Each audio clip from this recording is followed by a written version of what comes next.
กราบทักทายสบายดีพ่อแม่พี่น้องเบิดสู่ผู้สู่คนสำหรับวันนี้พวกเฮาก็ขึ้นให้คือเก่าขึ้นมาสืบต่อเฮ็ดอันขอกหมูอีกมื้อนี้ให้มันแล้วเลยเฮาเฮ็ดขอกหมูส่วนอันนั้นกระต๊อบนี่ยังบ่ทันแล้วเพราะว่าหญ้าคานี่เฮายังบ่ทันตัดเอามื้อนี้เฮามาเฮ็ดให้มันแล้วขอกก่อนไปเอาไปเบิ่งไปติดตามนำกันเลย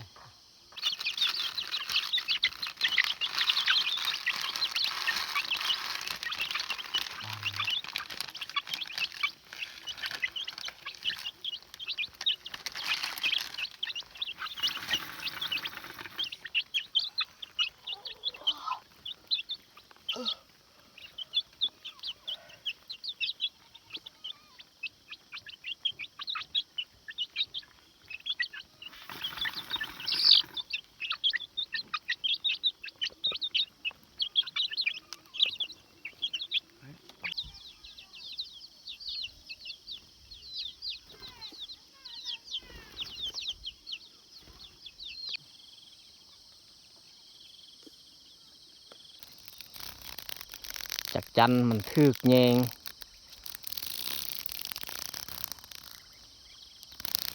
พูดอยู่เทิงกับแม่น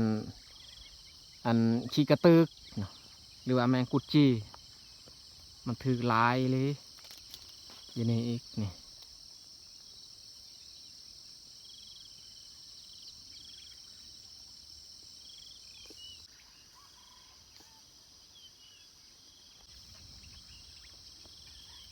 เดี๋ยวนี้มันกล้ามากินอะไรส่วงทำอิฐเฮามาเลี้ยงมันบ่กล้าจกเอาไปบรรจาให้เอากันลาไม่ยังเด็กดาบงอโตสีขาวหันมันยานแน่ส่วงเฮาเอามาทำอิฐมันบ่กล้าแต่ว่าเฮาก็ปะไว้อยู่นี่มันมากินเบิด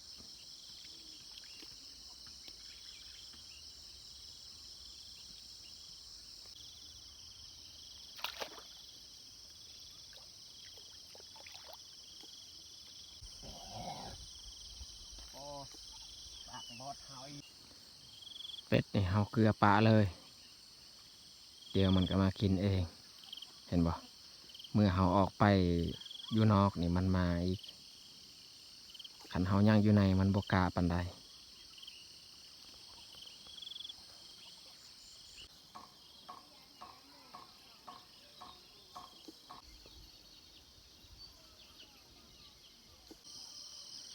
เมื่อวานนี้เฮาเฮ็ดแต่ห้างนี้ตอกไว้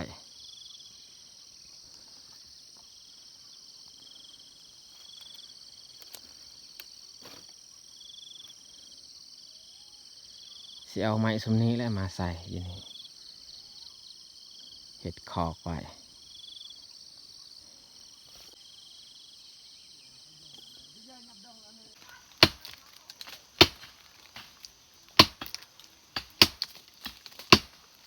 เอาผ้าน้องๆออกมาตัดอันลักคอก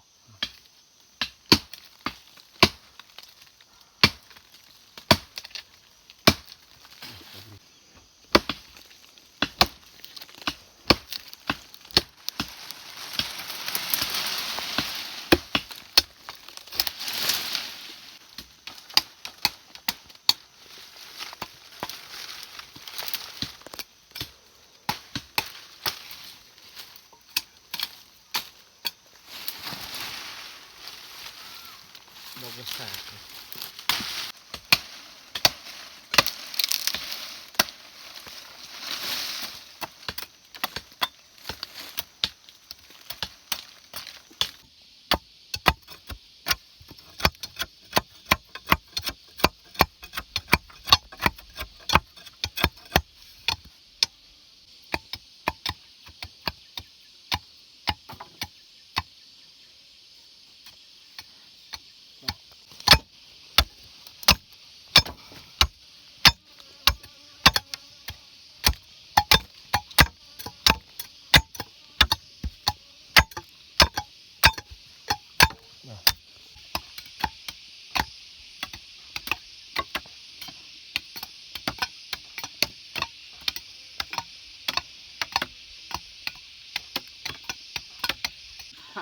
ตัวย่อย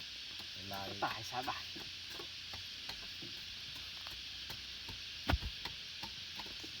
ไม่บะโอรจริงนะครับ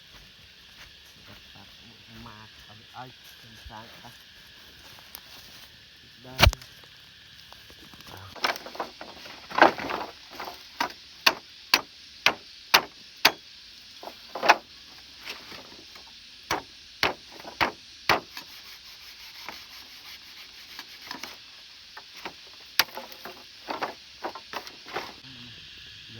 อันนี้ต้องมัด เสือกที่เขามัดในแมนสายแห้วเขาเอามามัด เพราะว่าเขาสิไปใส่สายแห้วกับบ่ได้มันเข้าเมียงแล้วก็เลยมามัดใส่คอกันนี้ซะ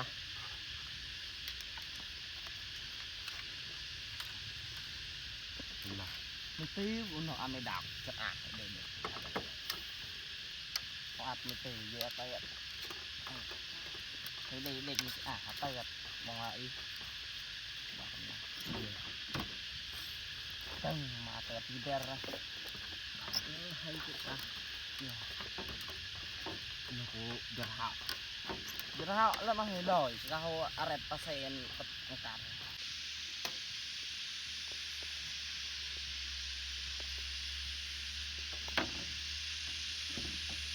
ดอกบ่ได้บ่ตายอ่ะดอกไปปุ๊บ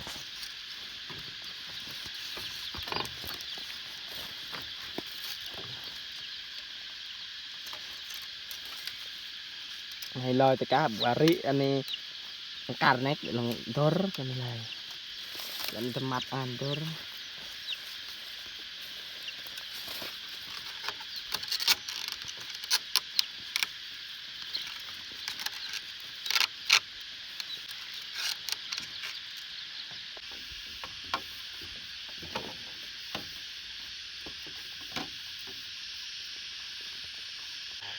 ไปให้ยังดอกไปดอกหลังก็ไปโบกก็ไปหยอดอย่างไรแล้วไปหยอดยังในเราไปหยอดสุดหลอด cái này chắc không đập bụiยังเอาด้วยเอ็มไอ yeah đó ấy cũng may có chầm tập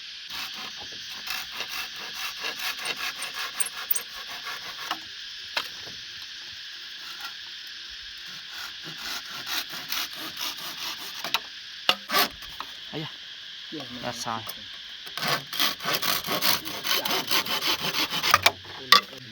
เล็กเลยมันเกะ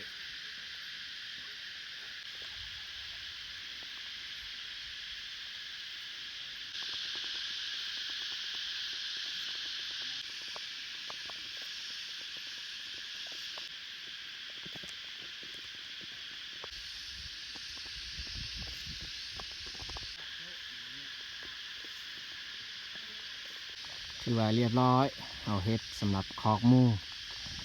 เรือแต่เฮามุหลังคาเท่านั้นเบื้องนี้นี่เฮาเฮ็ดคอกหมูแล้วเบื้องนี้นี่มันอันคอกเป็ดหรือว่าเลาะเป็ดเฮ็ดข้างๆกันเลย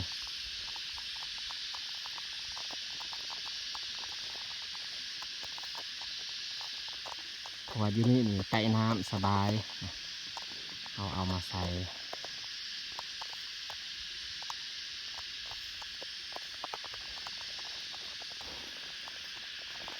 แล้วกลับมาอยู่นี่ก็มีน้องปลาอีกน้องปลากำลังขยายพันธุ์นะลูกมันเกิดลายปีนี้